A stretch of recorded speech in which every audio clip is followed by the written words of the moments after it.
you know, Hiver agrees with it, but Hiver wants all the hives to know that, you know, the hivers can annihilate one of these people, one of these other alien hives, but also at the detriment of its own hive. And it believes that all the other, hives can do the same, that the Boar hive could do the same, that, you know, the Scrang hive could do the same. But at the end, it would be at the cost of the safety of our hives. That it would be more productive if the hives, you know, created a mega hive that allowed it to, you know, to continue to brood and to swarm across the galaxy. That, you know, our hives collectively are stronger, and that we need not lose what makes our hives unique. Just like in, you know, the macrocosm of the hive, there are, you know, worker hives, there are communication hivers, there are annihilator protectors. And to diminish any part of that diminishes the hive as a whole. Let me get this straight. Says if you want everybody to hug. That's what we want. Good enough, they say. And this group of War go over to the others present, which would include the three Luca and would include the Esau and other Voir, and say, you heard the Hiver, get in there. And they're like making everybody go to the middle. Yeah, we want one Gestalt hive, or at least as Hiver sees it, is the best way to go. He looks at you and Dukin and says, them two, and he's pointing over at you see Kixikol and a Scrang, and they're about to talk to the Thrall. They're about to talk to everyone? No, to the Thrall. I think we should. Yes. I think we should all communicate. I think that we should all, before there is a great annihilation, less mulching and more annihilation. Before that happens, we should all understand the cliff that we are all on. So and that it is ordinarily the others, like the other Voir and the Esau, would easily, you know, go down fighting before being made to hug anybody for any reason. Right. They are, on the other hand, is backed up by a very large, lethal-looking Hiver. Right. So it's a little bit, you know, it's kind of like, yeah, there's the hippie Hiver going on and on. Fine. Oh my God, he's got him. He's got the biker Hiver. Okay. Right. So, right. So Renee, I didn't want to leave you out. Yes. What's Dukin is kind of like, you know, observing how this is going. I know Dukin loves it. All right. I'm just waiting. I probably the Avix and the Scrang are the two that I don't know where they stand. So I'm very curious to know what they're going to bring. Well, also the Thrall are apparently going to be very difficult to communicate with. They're either dormant or the two of them are locked into this psychic battle. No, they don't like me. So yeah, they're going to be. Yeah. So, but okay, so you can talk to Kixikol. You guys know each other just fine. So. Yeah, no, Dugan will just say, please come forth and be part of this discussion. I'm very curious and surprised to see the Scrang back. So, welcome back. Well, yeah, Garkok will say, I'm not so sure it's everybody yet, but he says, but there's a chance. You obviously came with something to say, so speak your piece. We're evolving. We're exchanging ideas and information. It's exciting. So please be part of it. Well, we had Farkok actually came up with a rather brilliant idea that would... Point said, but that was your idea. Well, our? But don't you want to explain it? We'll stop doing a bunch of bad things that we do.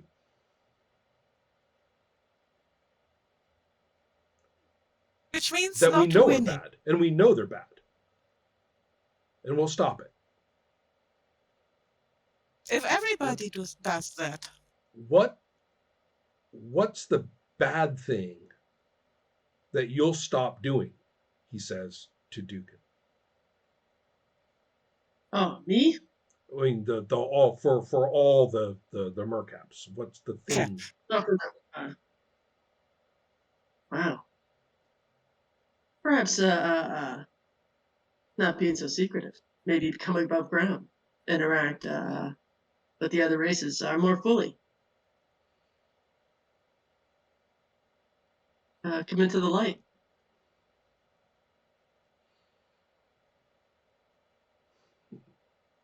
How's I mean, that? that's a good thing, but what about like the bad things the mercaps do?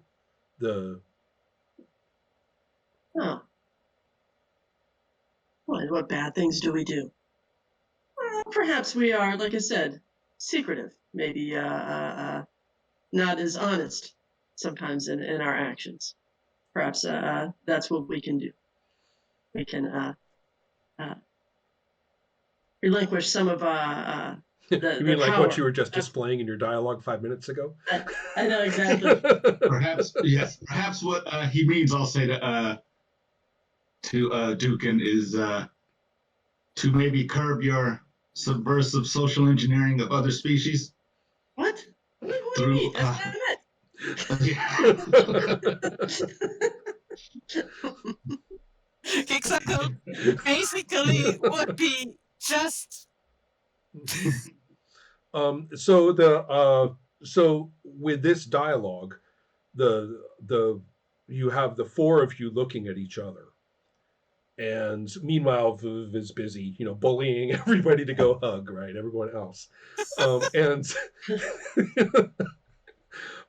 and then and then but then the four of you can look, and you've got the thrall there, who are probably the most impressive physical presence in the entire room, with the possible exception of Hyver. But as a group, the most dismayingly, formidable looking group in the room, and they're in this psychic deadlock, and they're not paying attention to anything you all say. Yes. Kickstarter probably is going to do the dumbest thing she ever has done. She's just going to fly in there and position herself in between the two of them. Mm-hmm. Ooh, so the little lights, the little glowy light that they've got there in the middle of their little heads there, both of those lights are now like, right, okay. Let's see what that gives me. Mm-hmm. A headache. All right, so here is the point. What are you going to communicate to them? Basically, I'm going to communicate the things everybody else, meaning Hyver, Duncan, Fargak, and I have come up with. The idea of giving up something which isn't winning, and see if that would convince the Luca to let everybody live the way they would like to live. And then we can add minor things like Hyver's idea of, well, everybody hugging. If we must. Dugan's idea of not influencing people to become a little bit more relaxed, and all those other small details I'm not going to talk to my boss about. Right. So, in that case, what trait are you interested in using?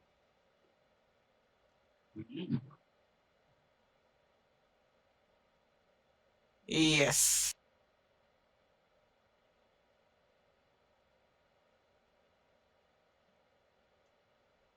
I am. Mm. I have a new one. I think I'm going to try that one. Do you want to give it a bonus? What is its current bonus? Its current bonus is 2 because I had so many dice that I right. didn't know what to do with those dice. That's what they're for. Excellent. And I figured that when I talked about last session to somebody here some days ago, I actually realized that would have made her think very hard, and that would have led to some changes. So I decided it's reasonable to give it a 2. Excellent. I know the trait. So what is it for everybody? I made a trait that's called talking to those with other cultural backgrounds helps to better understand and use information. Which sounds a lot or very similar to that new trait of Hyver's too. So that's the one. Mm-hmm. Okay. So are the others going to help at all? And I don't mean in terms of rolling. I just mean in terms of talking and being supportive of what, I mean, you can tell what she's doing. It's very risky. She could have her brain melted by the collective power of every thrall in existence, for example, just by being in the path. Think of all the information I will gather at once. Right. That's true too. So that's the famous last words of every mad scientist. Exactly. Think of the possibilities. Mm-hmm. Yes, I mean, what do you guys think? Why I am here? Yeah, I want to see the roll. Mm-hmm. Are you supporting Kixicol in this? Yeah, if I can, because the elder statesman that Hyver is, use his age that allows the nuanced understanding of other alien hives, maybe help bolster. What I'm thinking is that instead of having multiple rolls, unless you want a multiple roll, what I'm thinking of is the amount of dice that I give from 1 to 3. And so the idea being that if you're throwing in with your support, then that means I'm giving more dice. Yeah, absolutely. That seems to me like I want to see it work, right? Because how about Duke? Hyver cares about the hive and doesn't want it to collapse. Maybe that's a new piece of my lexicon. Ooh. So that's a good one. Yeah, I agree. Yeah. So what do you think, Renee? Yeah, no, for sure. Do you want us to look at our traits to help kind of add to her, to help her? It's not that you're adding the trait necessarily. It's just that if I know Dukin is being supportive, then her job is easier. I give more dice. That's what I'm thinking about. Gotcha. Unless of course you really want to roll, in which of course you can. That's no, I don't have to, but I know if but yeah, no, definitely want to. I see her attempting to make a connection through, for all of us. So yeah, no, Duke, for whatever is worth, is like encouraging this, by not trying to be obnoxious about it and use any chemical enhancements. Interesting. So you're actually withholding manipulation. I'm withholding. That's actually pretty cool. All right then. Yeah. Okay. Wow. Yeah. So in that case, it's 3 dice that I'm providing, Helma. Mm-hmm. And now I have this monstrous pool. There you go. Yeah, I think I want to win it. I pull in 3 of my pool dice. Ooh. Yeah, I really have a lot of them. Yeah, go for it. I like it.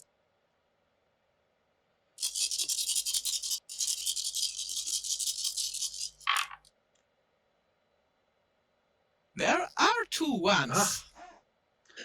So I was like, it's your Helma. It's your choice either to tell us how this happens, how does it go, or take a +1 die to your pool. Either one. I really don't need any more die, but I probably need help to keep my monologue on where it should be and not going off somewhere because it's getting late. Right. So please feel free. This is a call for what I call gavel authority. Everybody can chatter, but one person has the hammer. Yes. So my idea is to start with, when I get in there, I nearly get my brain fried because there is so much going on. Mhm. But then they realize that there is a kind of a change in wavelength of their thoughts going back and forth, and slowly come out of their collective seclusion to realize there's somebody in there who's trying to communicate with them, and to propose additional and new facts they should take into consideration. And that will make them, they will need to open up, and they are probably going to be able to hear and realize everybody in the room kind of becoming a part of their collective decision making, and ultimately leading to them to agree with us that we should get forward and everybody should give up something. The concept that was important to Farkak anyway was the idea that each group stop doing something that was bad. So the Yes, thrall would. so they are going to buy that. Yeah. As hopefully Hiver and the War and everybody else observing this, because at this point probably a part of every delegation is at the conference center again. That's right. So this is big enough to spread through the whole room, because they as a group are so massive and obvious. So maybe what Dukin would be doing during this time, and to kind of help this train of thought, find a footing, is to be looking at the thrall and perhaps the Luca, and trying to convey that this is not a weakness. This is actually a courageous thing to relinquish your ego. Essentially, that's what you're letting go of. Let go of that, and this will be a lot easier. Doesn't mean you're getting weak, you're being less warlike or losing yourself. Just relinquish that ego a little bit, and you're gonna realize that it's the problem of being a Californian. How do I reconcile losing my ego with self-actualization? Because that's the rhetoric is that those two are the same thing, and then you're like, but they're not. What the hell are you talking about? But yes, go figure. The soundtrack for this episode is heavily peppered with sitars and tabla drums. I know, and I really wanted more photon bolts blowing people's heads off, but it didn't happen. Well, a little bit. There was a little bit.